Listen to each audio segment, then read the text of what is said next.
Bill, please describe what it means to become a trance channeler or a medium.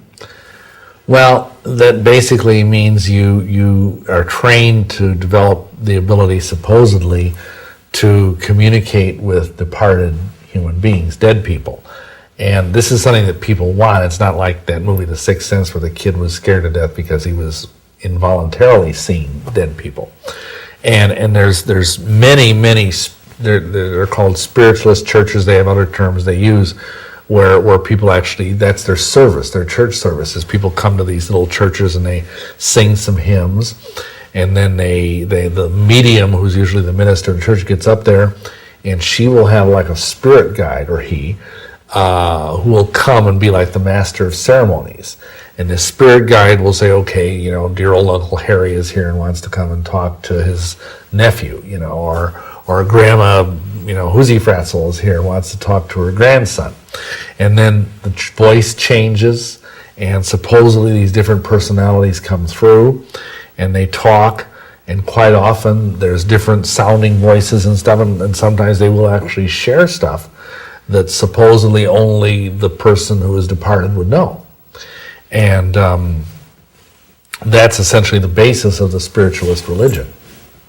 Thank you. Now, let me add one thing, not to interrupt, but when you get also into the field of trance channeling, which is kind of the more modern New Age word for what used to be called mediumship, you have this additional layer of chic, shall we say, where instead of just having some average dead person who's nobody knows who they are, instead you have some mighty awesome being from the past. The most obvious example is this Jane Z. Knight lady out in Yelm, Washington, who has Ramtha, who's this 35,000-year-old Atlantean warrior prince.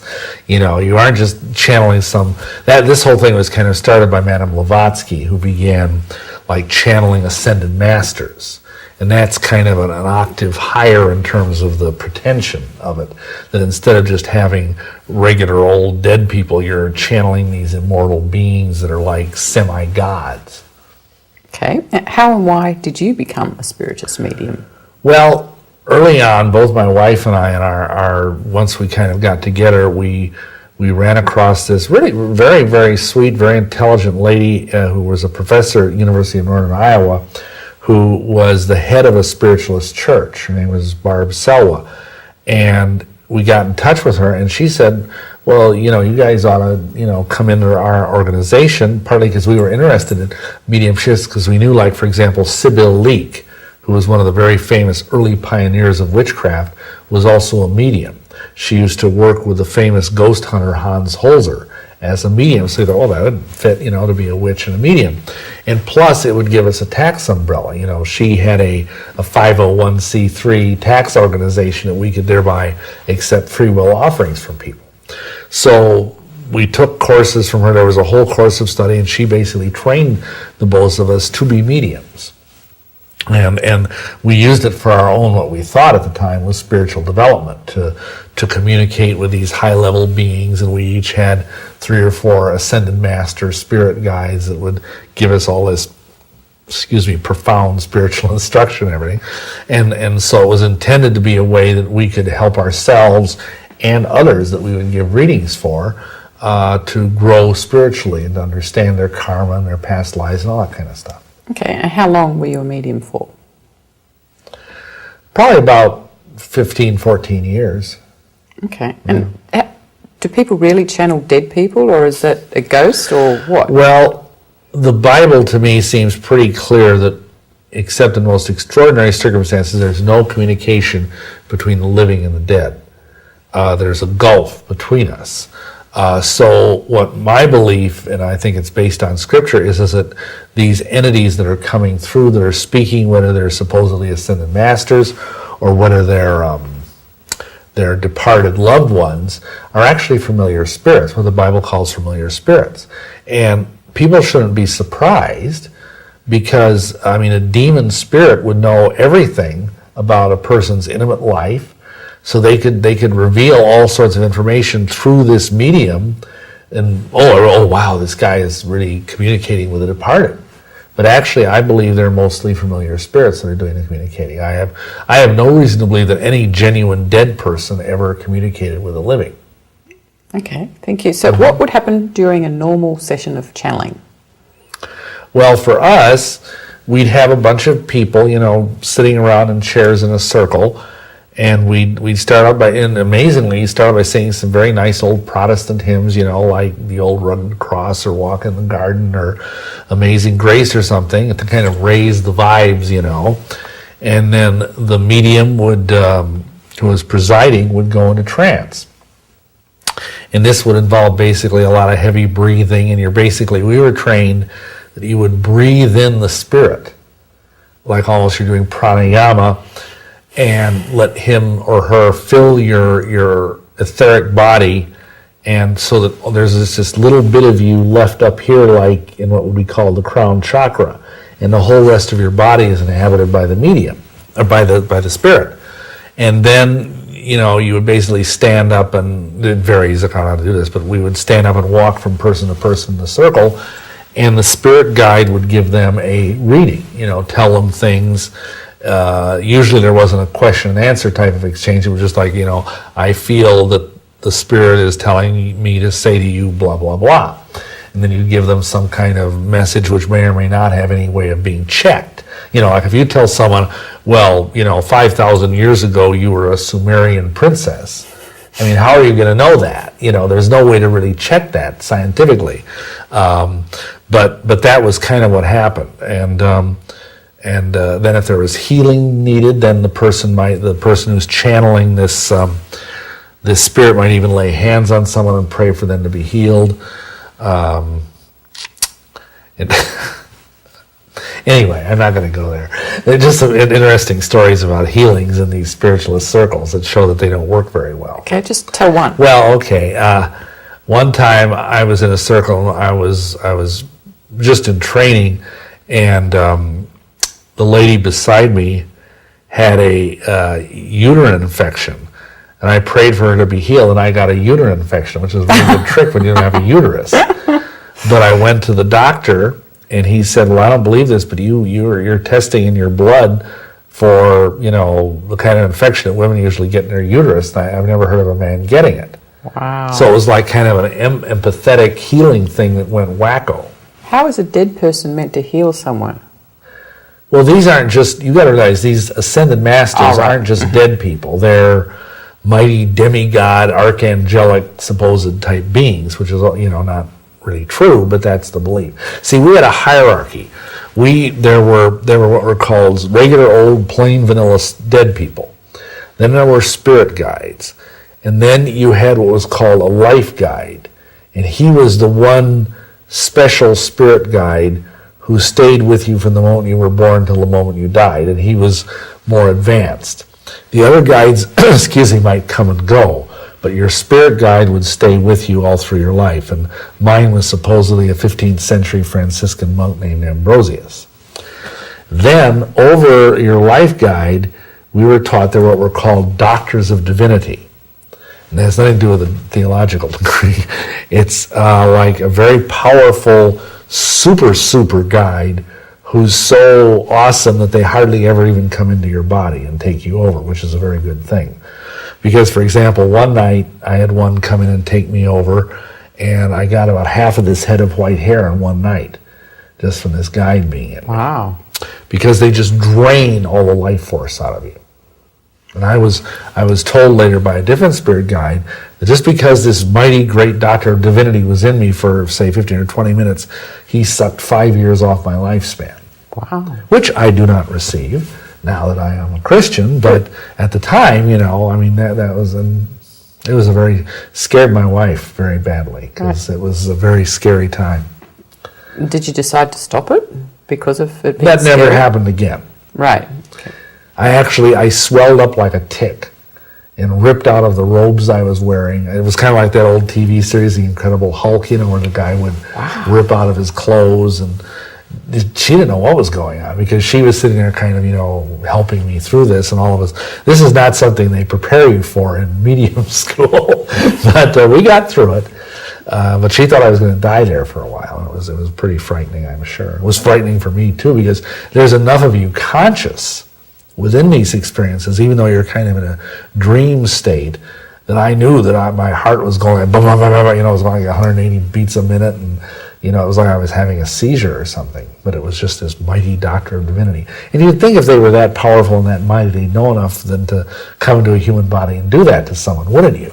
But again, that just illustrates that these are actually demons that don't really know what they're doing. I mean, a demon is as dumb as a box of rocks. They don't know what they're doing, and, they only do what their higher-ups tell them to do. What actually is a demon? Well, that's a controversial question, but a demon is a low-level spiritual entity that's lower on the spiritual food chain than a human being. Some people believe, there's an erroneous belief that they're fallen angels. They're not. Fallen angels are a much higher order of spiritual life.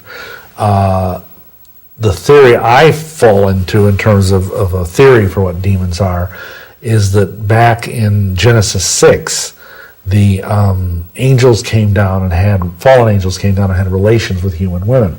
And they produced offspring that were called the Nephilim, the mighty men of old, the men of renown. And when those beings were drowned in the flood, because they were half angelic, their spirits survived as demons. And I think that's where the demons come from. There's also the theory that they were born from the demon goddess Lilith, who was supposedly the first wife of Adam. That's the rabbinical theory on it, but I don't necessarily buy that. And there's other theories as well. But Okay, thank you. Who did you channel? Well, I got them all. I mean, I did everything. Of course, I had my life guide. And I had about 4 or 5 guides. One was an African witch doctor. One was a Native American. We were very politically correct in those days, But those are my regulars. Beyond that, I would have rare appearances by Jesus, quote unquote. At one time, I channeled, back when I was kind of drawing into the dark side of things in a deeper way, I had Nero come into me. I had Aleister Crowley make frequent appearances, complete with British accent. I had even Adolf Hitler come into me a few times and give me advice about how we need to exterminate all the Jews. Wow. So, I went the gamut from the supposedly very nice to the supposedly very nasty. But of course, all these were demons. I mean, the Jesus who came to me was not the real Jesus. How did you know if he was Jesus or not? Well, at the time, we just, the principle is you get into kind of a trust working bond relationship with your life guide. And supposedly he's a high enough evolved being that he can keep away anybody nasty. But even so, whenever a spirit comes to either speak or to even come into you, you're supposed to say, and I already talked about this, do you stand in the light? Well, yes, of course I stand in the light. I'm a Luciferian, whatever, But, so that's how you're supposedly to kind of screen these people. But in theory, also the life guide, would screen them. And then he would say, oh, here's Jesus, the Master Jesus, and he wants to speak to you. And then would come Jesus, and away we'd go. Okay, I had the understanding that one problem with learning from spirit guides, and that is they actually haven't got as much life experience as we do. So, like, if you've got a 15th century monk, can he tell you how to live in the 20th century? Yeah, except, of course, the theory is, I'm agreeing with you in practice, but in theory, they would say, well, these beings are up and they have access to all the Akashic records, and they can see the past, the present, and the future. But you know what the funny thing is? Because often, my wife and I would do readings almost every day, just privately between the two of us, and we'd ask important questions, like the life decisions we were making, whatever. And, it was like trying to do a Yi Jing reading. Have you ever used the Yi Jing, the Chinese, or you get these obscure fortune cookie answers, like you're trying to say, okay, should I take this job in West Allis, Wisconsin? And, the superior man walks across the river and gathers rice beans, or something. And that's half the time. That's what these guys will just give us, these really obscure kind of strange answers. And I think partly it was because the demons didn't know the future. Only Yahweh knows the future. Right. He only knows the end from the beginning. And so we get all this kind of flummery and ambiguity and whatever, and you come out at the end of it, and we kind of be scratching our heads like, okay, what did that really mean?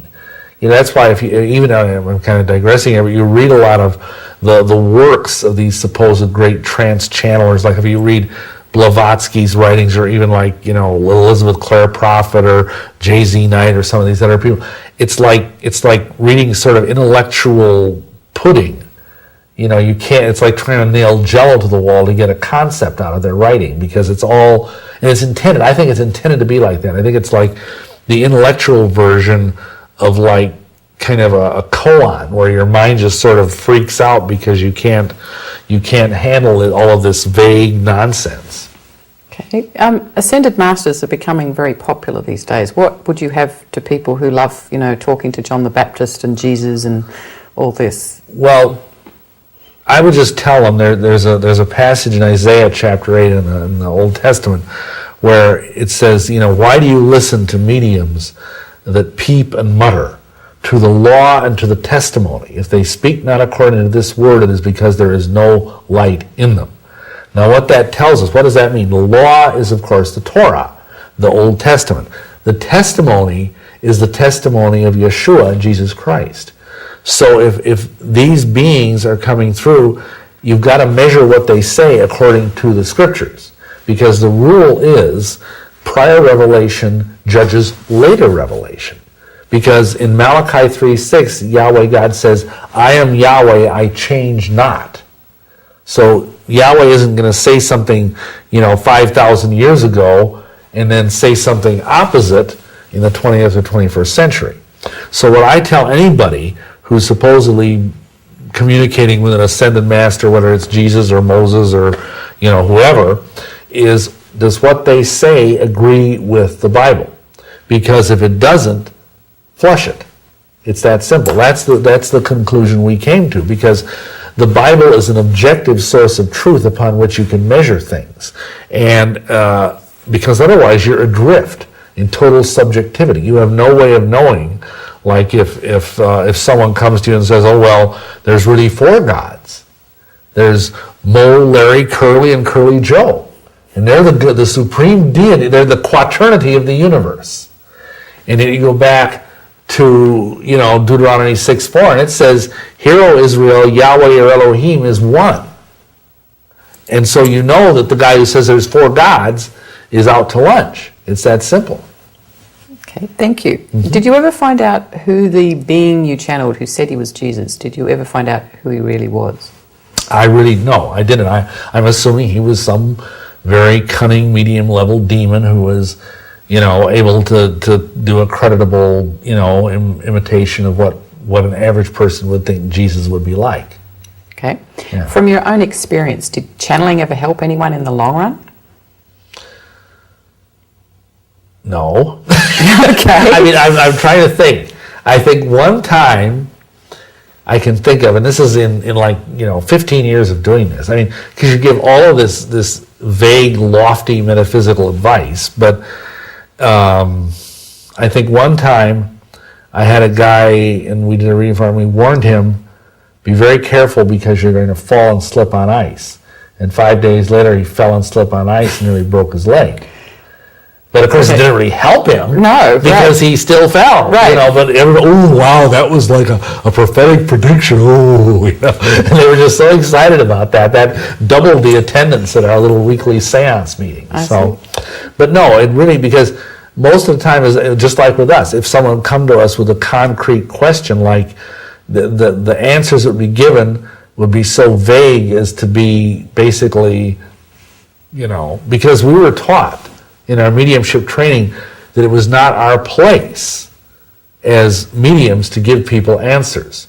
It was our place to give them insights that would elicit the answers from within themselves, which is, of course, a very safe way of avoiding getting sued later. Because if you tell someone, oh yes, you should divorce your wife and run off with the lady who works in the bank with you, you could end up getting drawn into a very nasty divorce settlement. So but that's how we were trained. Okay. Did channeling ever hurt anyone? Well, I think it hurt us because basically a lot of the spiritual advice that came through me ended up leading us in some very dangerous directions, even to the point of, say, vampirism. Okay. And I'm sure, the same thing is true of other people who sought advice from us, because a lot of times we would be encouraged, and the people with us would be encouraged to partake in some very, very dangerous, very sinful activities. Like, for example, when I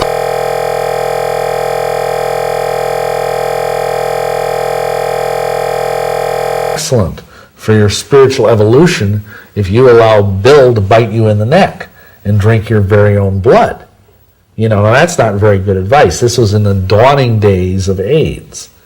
And well, I don't think I had AIDS or gave anybody AIDS. I mean, it was just not a very good idea, and yet we were doing it. So, and we advise people sometimes, the guides, the spirit guides advise people to take dangerous hallucinogenic drugs. They advise them to, do other things that weren't necessarily very smart. And of course, they often advise them to do very dangerous occult rituals. Okay, well, they were fairly clear.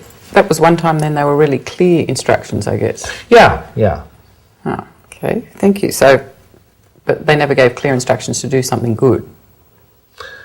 Oh, yeah. I can't think of an example. I mean, you've got to realize this is like 25 years ago, but nothing comes to mind. But I'm sure they did. Yeah, because again, see, both my wife and I, we were, without wanting to sound disingenuous, we were pretty good-hearted people. We thought we were serving, the true and living God. We thought we were helping people. And so we would never knowingly give someone bad advice. Or would we allow, because we were always taught, because this lady who trained us, this Barb Selva, trained us in that one passage in 1 Corinthians, I think it's 1 Corinthians 14, the spirit of the prophets is subject to the prophets. And so we were always taught that because we had this little place up in the top of our head where we could control the guides, that if they were saying something we didn't think was right, we could stop them. So. Good. So what comment would you give to people who channel or go to channelers? Well, I would say it's a very, very dangerous thing because you don't know who you're trafficking with. You have no idea. The Bible says clearly on numerous occasions you're not supposed to speak to the dead. You're not supposed to go to mediums or soothsayers or whatever term you want to use. Of course, the word channeler is not in the Bible because that's a New Age term. But it's dangerous, because, and if you are a medium or a channeler, you are basically inviting into your body entities that you have no idea really what they are. You don't really know who these people are. Just saying, do you stand in a light? That's about as effective as a screen door on a submarine. Okay, thank you. So what help did you find your spirit guides were for you in the long run? I'm sorry, what? Your spirit guides. Yeah. What help were they? Yeah, were they any help at all? Not as much help as a screen door. Right, okay. No, I shouldn't say that. I mean, I'm sure every now and then, a broken clock is right twice a day. Every now and then, they would probably give good advice. But, by and large, as I look back, I think it was more or less about, 75% nonsense and 25% good advice. Okay. It says in your book that your spirit guides encouraged you gently to get involved in the Church of Satan. So did they actually speak to you in those words? Oh, yeah. Well, see, what happens is you hear words in your mind. It's not like there's this audible, although there are mediums that actually they have what they call spirit trumpets, where this is kind of old-fashioned stuff. I don't think this is still going on much anymore, but where the medium would actually have a thing that looked like a megaphone that would float around the seance room, and this disembodied voice would speak through this trumpet and say things. That was called being a trumpet medium. Those were very highly prized. And sometimes there would be mediums that would literally sit there, and this is creepy to see, I've seen this, where they would sit there like this, with their mouth open, nothing moving in the mouth, but a voice coming out. Wow. But you're not seeing lips move or tongues move. and this deep voice or whatever would come out and then say something. But in our case, almost always, that only happens usually with these really high-level guides that like give you seizures and stuff. Usually I would hear a voice in my head, and it would be very clearly the voice, and it would like resonate down into my voice box and everything, and it would come out with an accent. And, like the African witch doctor, he sounded like an African witch doctor, and the monk from England sounded like a monk from England.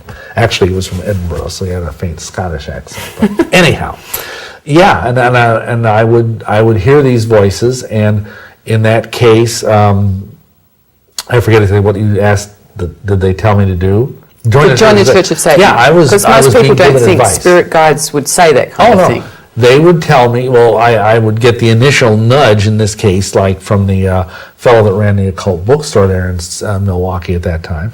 But, we'd go to the guy, is this okay? And you have to realize that Anton LaVey is an ascended master come back, he's a bodhisattva or something, and because the guide said, and he says, because again, you see, the funny thing to say is the Church of Satan really isn't that bad.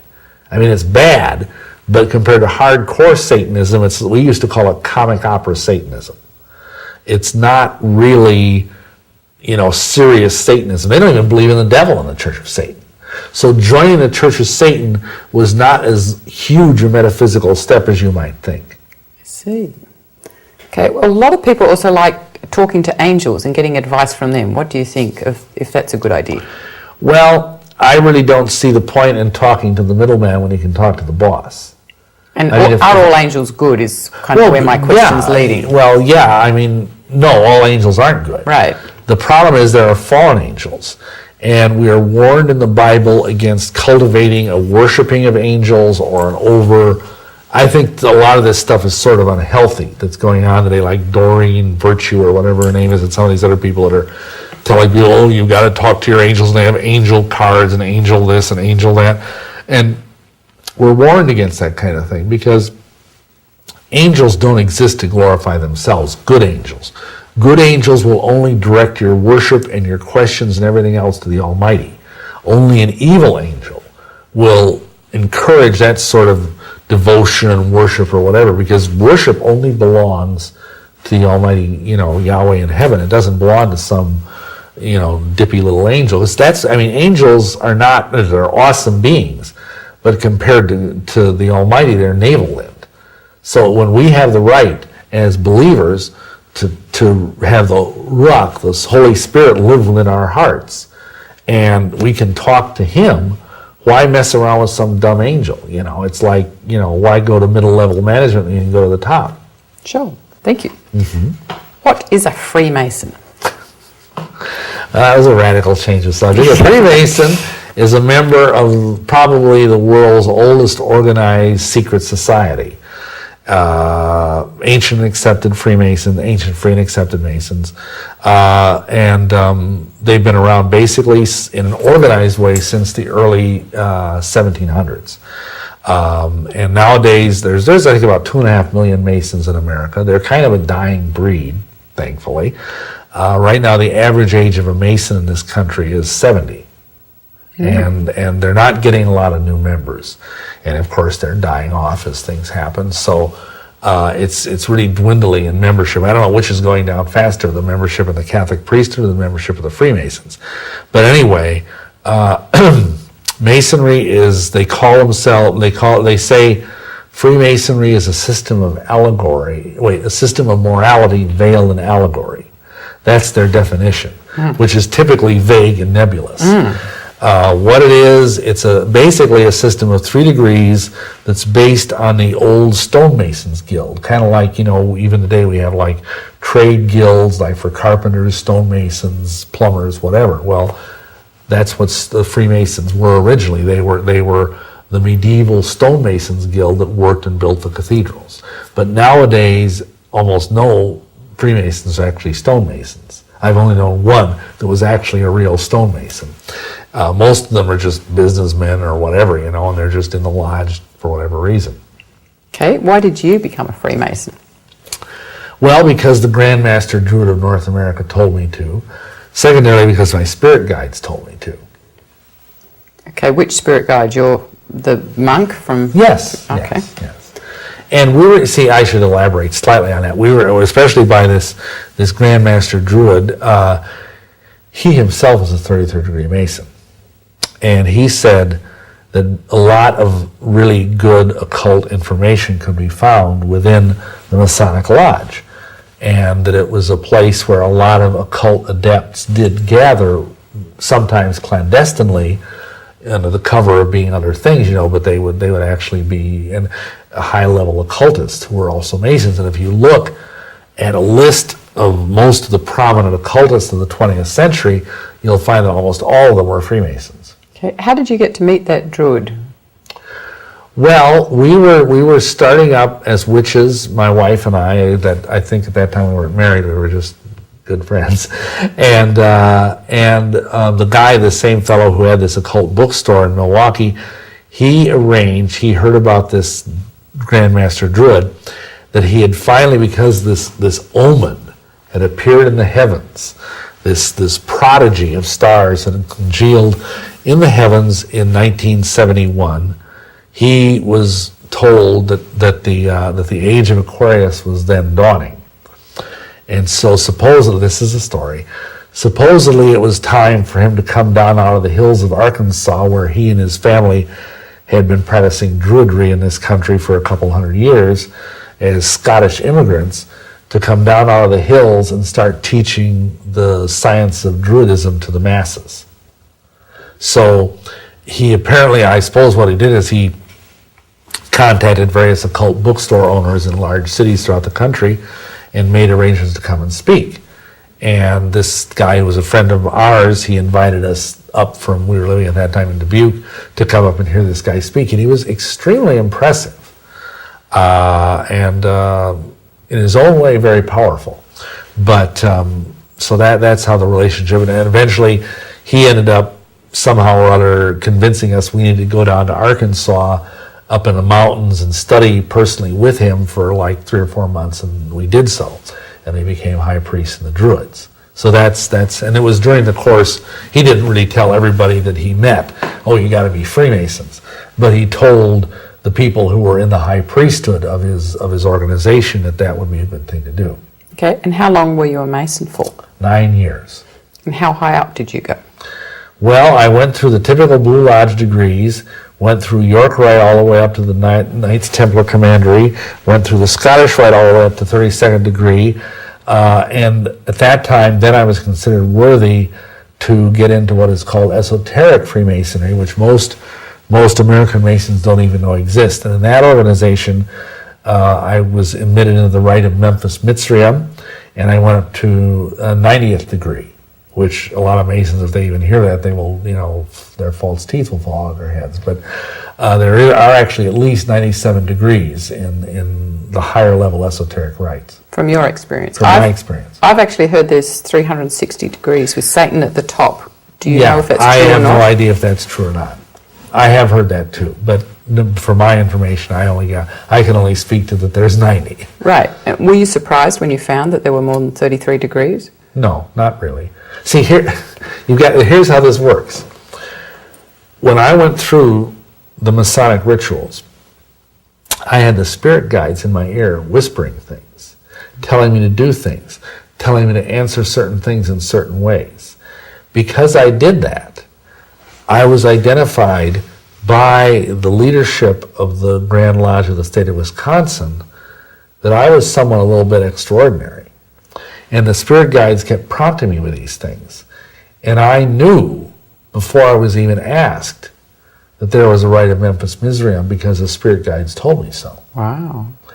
And see, that's one of the ways in which I ultimately got contacted by the Illuminati, is because the spirit guides had given me certain key things to say, key things to do, even gestures to make, stuff like that would identify me as being someone who was worthy of more light. Because see, that's what they promise in all the Masonic degrees.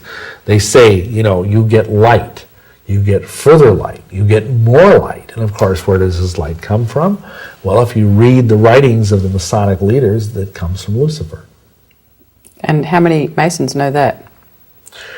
Maybe 1 in 1,000. Wow. The rest are just like cannon fodder. Mm-hmm. They're there to be spiritually drained, spiritually vampirized, financially drained, because Masonry sucks a lot of money out of you. But most of them don't have a clue unless they bothered to toddle upstairs and read the books that are in their own Masonic libraries, like I did. Right. For example, Manly P. Hall, who is one of the most honored Masons of the 20th century, he wrote a book whose name totally escapes me right now. But in this book, I'm sorry, I can't really get the name, but he made this remark. He said, when the Master Mason arrives at the point that he is a warrior on the block, the seething energies of Lucifer are his to command. Lost Keys of Freemasonry. Sorry, that's the name of it. Very good. Yes, I had a senior moment there. So what does one have to do to become a Mason for the first bunch of levels? Well, it's like the bumper sticker says, to be one, ask one. Supposedly Masons are not allowed to recruit, although they're so desperate now they are. But you just have to, like in my case, I didn't know a Mason, period. I'd been given this advice by this guy. We moved back to Milwaukee, and having been raised Catholic, and in those days Catholics had nothing to do with Masons, I didn't know what to do. And it happened that this young man joined our coven, and his dad was the junior warden of a lodge. And so I asked him, well, can you arrange for me to, be applied for membership? They come and they interview you. Basically, they ask you some questions. The key thing is they ask you if you believe in God, because you can't be an atheist. The criteria for being a Mason are you cannot be an atheist, a madman, a fool, a young man under 18, an old man in his dotage, or a woman. So, those are the rules. Okay, so what do they do for the first, are there any rituals they do? There are rituals upon rituals upon rituals. I mean, you want to talk about high church, everything has a ritual. And the initiation rituals are basically, you're blindfolded, and it's much too long to go into. We have a whole video that gives away all the secrets if people want them, like behind Masonry. But basically, you're taken through kind of what is an ancient mystery rite. A ceremonial ordeal in each degree, because you're led around blindfolded, you're challenged, you're made to answer certain questions. Then the key part of each degree, and this is true of all the Masonic degrees, is you take an oath. You kneel at the altar upon a holy Bible, and you take this blood-curdling oath, never to reveal the secrets. And just to give you an example, in the third degree, the oath is that if you reveal the secrets of the Master Mason degree, that your body will be severed in twain, your bowels taken from the body and burnt to ashes, the ashes scattered to the four winds of heaven, that no more remembrance would be had of you of so vile a wretch as to have violated his Master Mason degree. And you swear that oath on the Bible, so help me God. And are you told before you go in there what you're going to have to swear? No. And how did you feel when they told you that that's what you have to say? Well, see, I'd already gone through a witch initiation, which is about 80% similar to a Mason initiation. I was already a third-degree witch when I became a Mason. And I'd had a lot of this stuff done, like they challenge you with a sharp instrument on your naked breast, they blindfold you, they have a cable tow around your neck. And I'd had to kneel at the sacred altar of witchcraft and swear that oath. In fact, here's the funny thing. The Masonic oaths are more horrible by a country mile than are the witch oaths. Isn't that interesting? But it was a little creepy at the time, especially because the first time you do this, you're blindfolded. You have no idea of where you're at. You're in a room full of a bunch of strange dudes. For all you know, they could be ready to cut your throat or throw you on the floor and sodomize you or who knows what. And they're telling you all this stuff, and then they give you this blood-curdling oath, and then they say, my brother, in your current situation, having taken this oath, what do you most desire? And the guy who's guarding you and kind of leading you around because you're blindfolded, he whispers in your ear, light. And so you say light. And then the worshipful master says, my brethren, assist me to reveal the light of Masonry to our new brother. And then he recites Genesis 1, verse 1. And God said, let there be light. And everybody claps, and they whip the blindfold off. And he sees before him, revealed by the light of 3 burning tapers, the Holy Bible with the square and compasses on it. Okay. What would happen if someone changed their mind and decided not to say light, said, I want to go home now? Well, I don't really know. I mean, I don't think they'd kill you. They might just lead you out of the lodge room at that point because you wouldn't have really seen any of the secrets. Right. You would just know that they had some kind of creepy oath. But I've never heard of that. I would speculate, and that's all it would be, that they would probably just lead you out of the room and give you your clothes back because you're basically dressed in these weird blue jammies and send you home and hopefully give you your jewelry back. Okay. Because you're not allowed to have any jewelry on when you go through a Masonic initiation. Okay. A lot of people don't realize that all Masonic temples have no windows. Is there any comment you could make about that? Well, they may have windows, but they're either frosted over or covered with curtains. Like the windows, our lodge had windows in Milwaukee. But you can't see in them, and that's because, again, it's secret. Right. And they don't want anybody peeking in the windows. In fact, the word eavesdropper, which is common language in English, is actually a Masonic term because there was at one time a fellow who, to learn the secrets of Masonry, hung from the eaves of the roof of the lodge building and tried to look in the window, and he fell and hurt himself. And that's where the term eavesdropper originated. Wow. You'd be amazed how many Masonic terms are actually in our vocabulary without us knowing it. Okay, thank you. You say that to advance into serious Satanism beyond the Church of Satan level, it would be necessary to complete 2 apparently paradoxical tasks. The first was to join the Order of Freemasons and become a Master Mason, and the other was to receive holy orders and become a Catholic priest. So how many Master Masons know that there are Satanists among them? I'd say probably the same figure I quoted earlier, 1 in 1,000. Right. I knew, just in Milwaukee, I knew at least 5 or 6 Masons that were involved in either witchcraft or Satanism. And one of them was he was a worshipful master. And he never, and see, this is one thing people ask me, well, they say, in the higher degrees, is that where you get this stuff? No. This guy had never gotten past Master Mason, but he had worked his way through the chairs, as they say, and become even a worshipful master, which is like the head of the lodge, and was a very serious scholar of Manly P. Hall, who was, again, when he died I think he died in 1984, he was eulogized as the greatest Masonic philosopher of the 20th century. And this guy hated God. He hated religion with a passion. And I remember at one point, one year I went to the Grand Lodge meeting because I was a lodge officer, and on the floor was a debate as to whether or not we should remove the oaths because they were offensive to some Christians. And this guy got up and just railed on the Christian church. And just went on and on. We sure don't let these bleepity bleep Christians tell us how to run. I mean, this is older than Christianity. This is blah blah. And he was just going on. And this guy was a very high level esotericist, and yet he also had an obvious hatred for Christianity. So, I don't know. Thank you. Since Catholics are strictly forbidden to be Masons, why were you being asked to do two opposite things? Well, first of all, this whole thing about, in Illuminism, there's this idea of creating a false dichotomy. What people don't realize is that the Catholic Church helped start the Masons.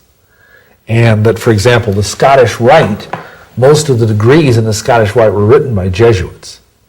So even though there is this apparent antipathy between the Masons and the Catholics, to the point that up until John Paul II's reign, if you became a Mason, you were a Roman Catholic, you were de facto excommunicated, just like that. But actually it's all a sham, because most of the high level of people in the Vatican are all Freemasons, and many of the people that are Freemasons are Catholics. Why do they have the sham? What do they get out of that? Well, originally, you see, it's like the old Hegelian idea, which he actually got from the Illuminati, of thesis, antithesis, synthesis. You have two opposing things, and they fight, and they come together, and they create and in this case, the idea would be to create a one-world religion out of these two opposites. The two things come together, and they merge. And that's actually happening right now before our very eyes. Because, for example, I don't know this, but I have serious reason to believe that the new Pope is in fact a Freemason. The old Pope who just died was a Freemason. The Pope before him was a Freemason. How do you know that? The Pope that? before him was not only a Freemason, but a Rosicrucian. How do you know that? Well, the Angelo Roncalli, who was John the 23rd, he was a member of a very high-level Rosicrucian Masonic order. There are records to that effect, and that's been documented in a book called The Broken Cross. I forget the author, but you can look it up on the internet, I'm sure. Paul VI created, he enlarged the College of Cardinals. And just by coincidence, almost all the cardinals, he took archbishops and made them cardinals. That's what the Pope does. Almost every one of those cardinals, those new cardinals, were Freemasons. Now, by inference, we can assume that he was probably a Freemason, but that's only circumstantial. When John Paul II was shot, he gave the Grand Masonic Hailing Sign of Distress. Oh, okay. Which is what Masons do when they're in dire straits. Also, John Paul II is the Pope who issued the bull, which is what, like a papal decree, it's called a papal bull, that basically removed the ban on Freemasonry. Oh, okay. Which is also somewhat telling. So, to answer your question, the antipathy there is more imaginary than real. Thank you. Mm-hmm. What are some vows that Masons take that might later protect a murderer or a treason person in the court? In the Blue Lodge, you swear an oath that you will keep the secrets of a brother master Mason inviolate, murder and treason excepted, meaning you can turn them in if they're a murderer or a traitor. However, if you go up the York Rite, which is supposedly the Christian branch of Freemasonry, and you get to the Royal Arch degree, there you swear an oath which says, I will keep the secrets of a Royal Arch companion, murder and treason not accepted. So if you know that your brother, Royal Arch Mason is a murderer or a traitor, you have to keep that secret. And both of those degrees also have a similar clause which says that if I know that a brother master Mason is in danger, I am under obligation to warn him of approaching danger. So if you're a police officer, if you're a judge, if you're a officer of the court, and you find out that a warrant is going to be served on a brother Mason, you're under a blood oath obligation to go and warn that guy so he can skip town. It's just so terrible. Mm-hmm. Scary for our country. Especially when you think of how many judges are Freemasons. Because it used to be virtually all lawyers were Masons. Now there's more and more, of course, women lawyers, so that number is diminishing. But you can still assume a sizable majority of people on the bench or that are attorneys are probably Freemasons. Thank you. What's the big secret of Masonry? Well, in an exoteric sense, the big secret of Masonry is there is no secret. It's basically a bunch of handshakes. And those handshakes exist to guard the Master's word, okay? And the Master's word, you discover in third degree, was lost. Oops, there's no Master's word. And so therefore, and this is too lengthy to explain, but in the ritual drama that goes as part of third degree, we learn that Hiram Abiff, who was one of 3 Grand Masters, was murdered, and he took to his grave with him 1/3 of the Master's word. And so the Master's word is forever lost. And so when they raised Hiram from the grave by the strong grip of the lion's paw and brought him back to life, supposedly, the first words that were spoken as this happened were to be the new Master's word. You ready for what that word is? Yep. Mahabon. Right. Now, Mahabon in Hebrew means what? The builder. Because he was an architect. Now, isn't that this just totally awesome, earth-shattering secret? What? The builder? But of course, most Masons don't even know what those words mean. But those words are so sacred, you can only communicate them to a brother Master Mason on the 5 points of fellowship in the ear of the other Mason in low breath, so that no one else might hear them. Okay? That's very strange. However, what you've got to realize is that all of this is flummery, and that the esoteric secret is that the Master's word is in fact the lost member of Osiris. And as some of your listeners may know, in the ancient mystery religions, Osiris was a god in Egypt who was the god of fertility. And his evil brother Set killed him and cut up his body into dozens of pieces and hid them all over Egypt. And Isis, the goddess, who was both Osiris's mother and his wife, looked all over to find the pieces. Just like they searched all over in the Master Mason degree to find the lost body of Hiram. And she found all of the pieces except one, and that's the male member. And so she put him back together, but because he was missing his naughty bit, she couldn't bring him back to life, so she had to plunk him down in the underworld, and he became the god of the underworld. Okay, now, the metaphor is that the lost word is actually sexual potency of the Mason. So it all boils down to sex. Yet most Masons don't even know this.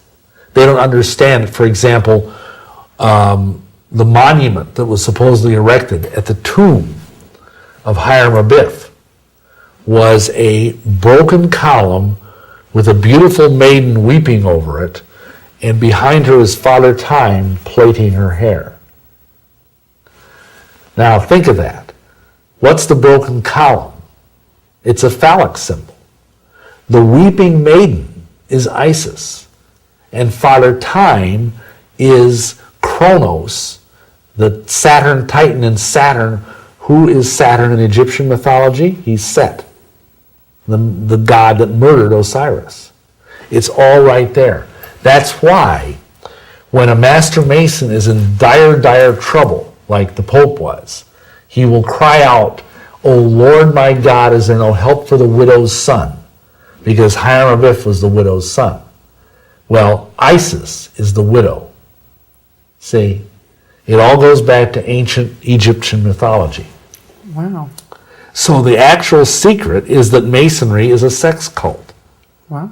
And that's why they wear their apron over their Holy of Holies. Just like there's a veil in the Temple of Solomon that covers the holy place where the Ark of the Covenant is. Well, this is the Holy of Holies of the Mason. That's why Masonic monuments are obelisks. Like Washington's monument, the largest obelisk in the world. He was a Freemason.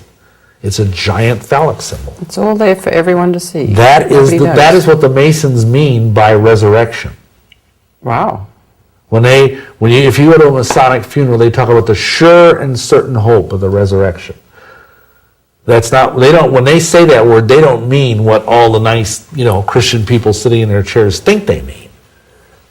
They're talking about the fact that the phallus dies and then rises again. Wow, thank you. Mm-hmm. What are some of the problems with Freemasonry? Well, I think some of it would be rather obvious, but right. Basically, it's its own religion.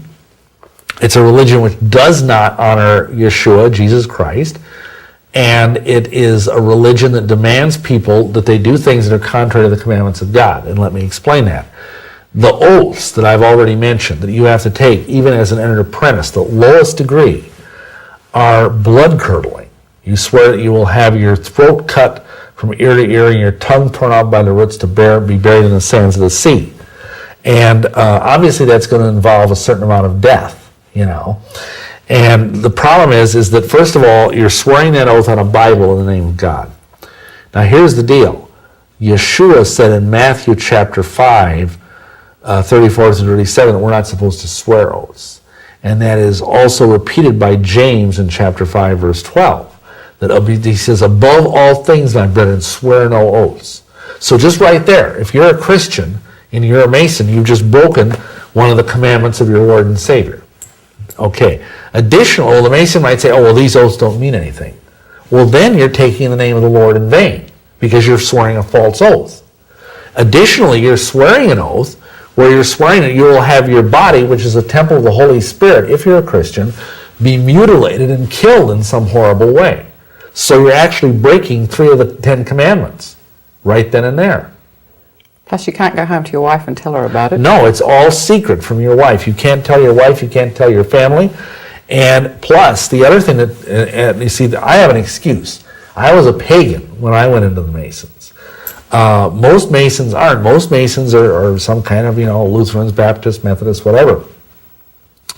And when you begin your Masonic journey, you're made to take off all your metal, including your wedding ring, which a lot of people would have a problem with that. Additionally, they're made to put on these jammies, blue jammies, and a blindfold, which leaves their one breast bare. They have a cable tow put around their neck, which is like a blue cord, and they're led to the door of the lodge, made to knock on the door of the lodge. Some guy answers from inside the lodge, "Who comes here?"